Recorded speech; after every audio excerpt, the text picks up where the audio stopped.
여러분 안녕하세요. 행운의 신 사주풍수입니다. 자, 사주 기초학습 7번째 시간입니다.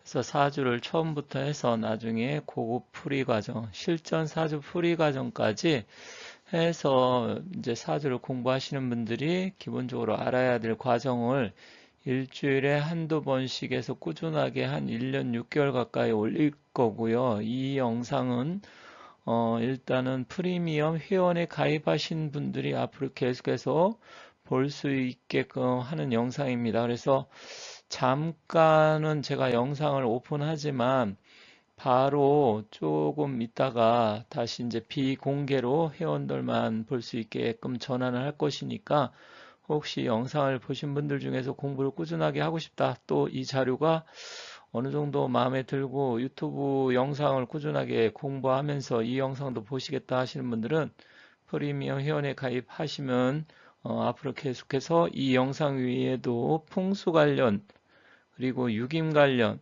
그리고 주식 하시는 분들은 또 정치뿐만 아니라 경제 상황, 주식이 어떻게 돌아가는지 경제 관련 이런 영상도 프리미엄 회원은 다 보실 수가 있습니다. 그래서 혹시 관심 있는 분들은 프리미엄 회원에 가입하시면 여러 가지 영상을 볼 수 있다 이렇게 말씀드릴 테니까 많이 가입해 주시면 감사하겠습니다. 그리고 제가 이 목 상태가 좀 많이 안 좋아서 직접 이렇게 사주 강의라든지 중요한 풍수 이런 내용은 제가 직접 제 목소리로 영상을 만들어서 올리고요. 그리고 기본적인 거, 또 세상 돌아가는 이야기, 어떤 지식, 정보 전달, 이런 것은 인공지능 보이스를 이용해서 편집을 통해서 영상을 올리도록 하겠습니다. 하지만 이 강의 영상 이런 것은 뭐 항상 제가 제 목소리로 할 것이니까 그런 점도 참고해서 봐주시면 감사하겠습니다. 지난 영상을 통해서 몇 가지 말씀드리면서 이 오행의 생극재화 굉장히 중요하다 말씀을 드렸는데요. 이것은 뭐 기초적인 부분이기도 하지만 우리가 건축, 건설, 공사를 할 때 기초 토목공사가 튼튼해야 그 건물이 똑바로 설 수 있잖아요. 세상의 이치는 다 똑같습니다. 사주를 공부할 때도 이 기본 기초가 굉장히 튼튼하고 조금 처음에는 힘들고 어렵겠지만 이것을 잘 배워야 됩니다.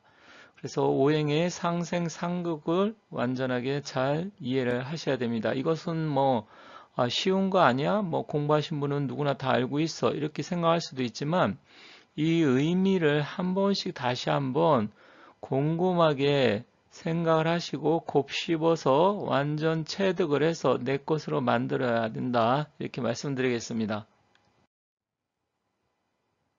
이번 영상은 지난 시간에 생극자를 토대로 해서 설명을 할 건데요. 굉장히 중요한 내용입니다. 그렇기 때문에 이번 영상을 사주로 공부하신 분들은 뭐 들어본 내용일 수도 있고요. 처음 듣는 내용일 수도 있는데 굉장히 중요한 부분이기 때문에 끝까지 한번 잘 보시면 좋겠습니다. 자, 오행은 너무 많아도 문제, 적어도 문제입니다. 그래서 사주에서 이 목화 토금수 기운이 한쪽으로 치우쳐 있거나 부족하면 좀 문제가 발생을 해요. 사실 우리가 세상의 자연의 이치가 골고루 다 이렇게 균형을 맞췄을 때 밸런스가 잡히고 사람도 여러 가지 몸 건강을 밸런스가 맞으려면 뭐 여러 가지 조건이 잘 맞아야 되잖아요. 그래서 그런 부분이 굉장히 중요하다. 그런데 이 오행도 똑같습니다. 그래서 그런 부분에 대해서 설명을 할 거니까 잘 들어주시면 좋겠습니다. 자, 여기 첫 번째 보면 신이 지나치게 많으면 관사를 기뻐한다. 이 말은 무슨 말이냐면 신이라는 것은 나 비견, 겁재를 나타내는 거예요. 그래서 오행이 내가 목의 날에 태어났다. 그럼 목의 기운이 지나치게 많으면 그 목의 기운을 꺾어줄 수 있는 관살, 관이라는 것은 정관을 나타내고 살이라는 것은 편관을 나타냅니다. 그걸 합쳐서 관살이라고 하는 거예요. 물론 다른 말로 관성이라고도 하는데 뒤에서 나옵니다. 이 관살이라는 것은 이 나무의 기운 입장에서 보면 어떻게 될까요? 일단은 나무가 너무 무성하게 자라면 안 되기 때문에 가지치기를 해줄 수 있는 톱이나 낫, 칼 이런 것을 나타내는 겁니다. 그래서 나의 기운이 너무 많았을 때는 그것을 눌러줄 수 있는 그런 게 필요해요. 차량으로 말하면 차량의 그 엔진 출력이 너무 출력이 세요. 그런데 그것을 우리가 악셀레다를 밟고서 나갔을 때 악셀레다를 멈추게 해줄 수 있는 브레이크가 있어야 되는데 바로 브레이크가 있어야 된다 이렇게 생각하시면 됩니다. 자, 여기 한자로 써 있는데 이 한자는 몰라도 되지만 알고 있으면 훨씬 더 이해하기가 편하다. 그래서 사주 공부하실 때 가끔씩 질문하시는 분들이 선생님 한자를 잘 모르는데 괜찮을까요? 몰라도 되긴 됩니다. 하지만 알고 있으면 이해하는데 훨씬 더 편하다. 이 정도로만 알고 계시면 될 것 같아요. 그래서 공부를 하실 때 한자를 공부하시는 분도 계신데 뭐 지금 나이가 있는 분들이 또 한자 가지고 공부하려면 너무 힘들어요. 그렇기 때문에 일단 제가 설명을 할 때 그때 그냥 이런 게 있구나 그 정도로만 이해하시면 될 것 같습니다. 첫 번째 금왕 득화 방성기명이다. 즉 금이 왕했을 때는 화를 얻어야 된다. 그래야만이 그릇과 기물을 만들 수 있다 이 이야기입니다. 예를 들어서 우리가 쇳덩어리 금덩어리 아무리 많아도 화로서 재련을 하지 않으면 그 쇳덩어리 금덩어리는 그냥 금속입니다. 내가 아무리 여러 가지 재료를 갖고 있어도 그것을 그릇으로 만들려고 하면 반드시 화의 기운이 있어야 돼요. 그렇지만 금과 화는 원래 상극의 기운인데 상극이지만 필요한 기운입니다. 그래서 수금 상쟁이 되고 수화도 상쟁이지만 이 금이 왕했을 때는 그 금의 기운을 눌러줄 수 있는 화의 기운이 반드시 필요하다. 이거 굉장히 중요한 이야기입니다. 그래서 여러분들께서 내가 사주에 금의 기운이 많다고 하더라. 그런 분들은 반드시 화의 기운이 있어야 돼요.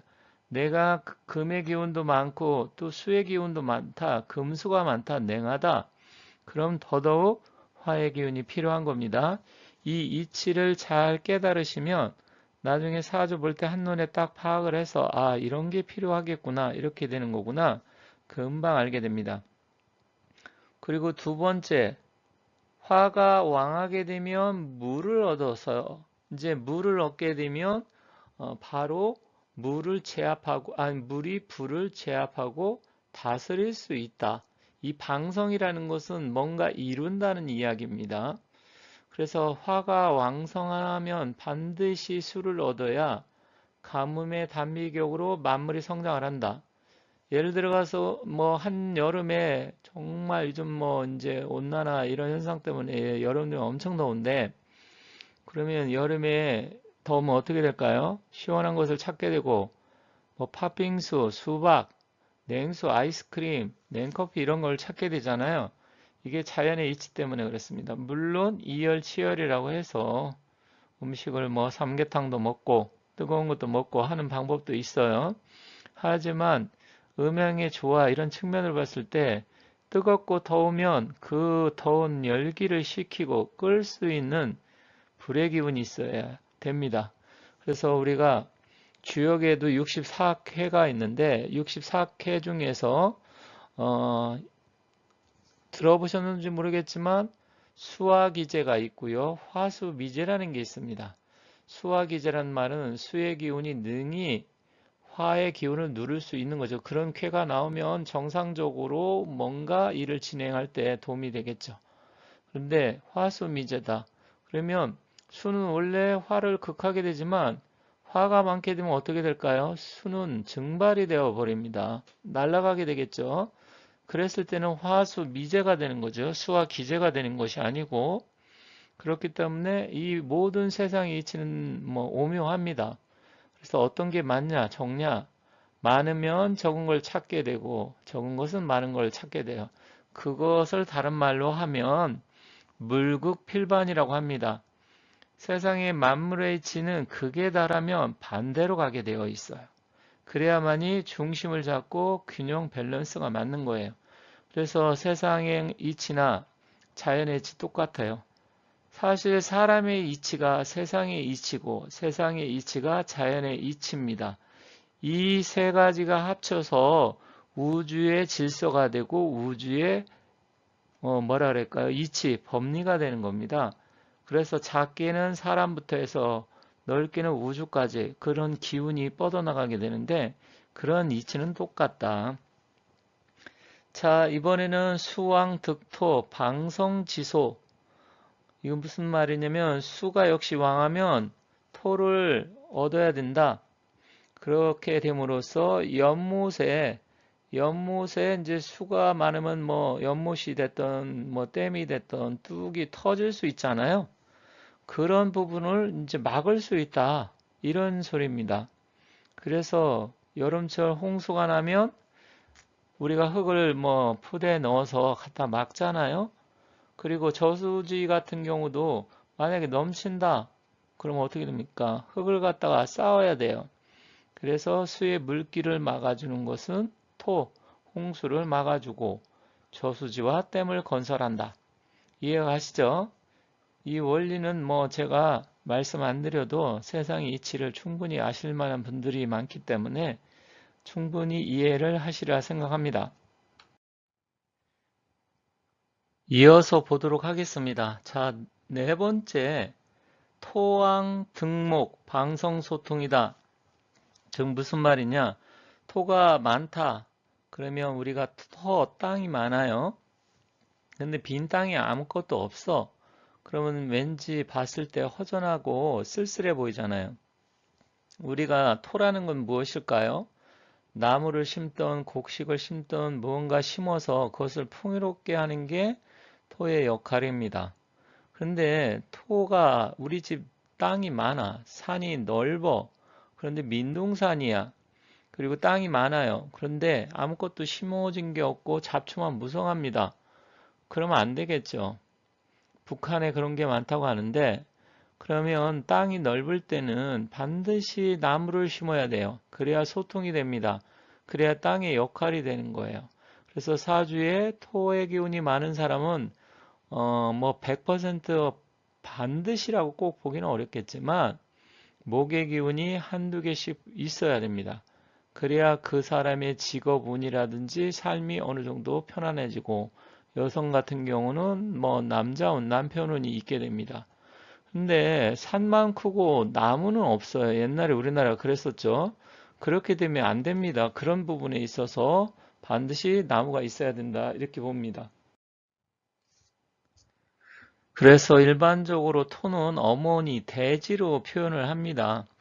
그래서 이 풍수에서도 그렇고 또 주역에서 이 곤괴는 토의 기운을 나타내는데 어머니를 나타냅니다. 그러면 토라는 것은 뭔가 심어서 그것을 자라게 할 수 있는 육아의 기능을 갖고 있어요. 그래야만이 풍요로워지기 때문에 그렇습니다. 그래서 토가 많으면 나무가 있어야 되고 그래야만이 숲이 울창해지고 임산물을 얻는다. 그래야 결과가 있다. 이렇게 보시면 되겠습니다. 자, 그리고 마지막 다섯 번째로 모광, 득금, 방성, 동량. 즉 나무가 왕성합니다. 그러면 제멋대로 자랄 수가 있겠죠. 그러면 제멋대로 자라면 오히려 잡초만 무성해지고 주변이 황량해질 수 있습니다. 자, 그러면 어떻게 될까요? 동량목이 안 되겠죠. 이 방성 동량이라는 것은 동량목이 된다. 그러니까 기둥이 되고 우리가 옛날에는 다 나무로 건축을 했으니까 석가래라든지 기둥 만들 때 동량이 된다 이런 이야기 하잖아요. 동량목. 그래서 목이 왕성하면 이때는 도끼가 있어야 됩니다. 도끼로 다듬어서 목재를 만들 수 있는 거예요. 뭐 오늘날에는 이제 톱도 있고 뭐 여러 가지 기구가 있는데 결국은 목의 입장에서 무성하게 자랄 때는 낫으로 갖다가 잘라주든지 톱으로 잘라주든지 해줘야 돼요. 그런데 여기서 여러분들이 잘 판단하고 생각해야 할 것은 뭐냐?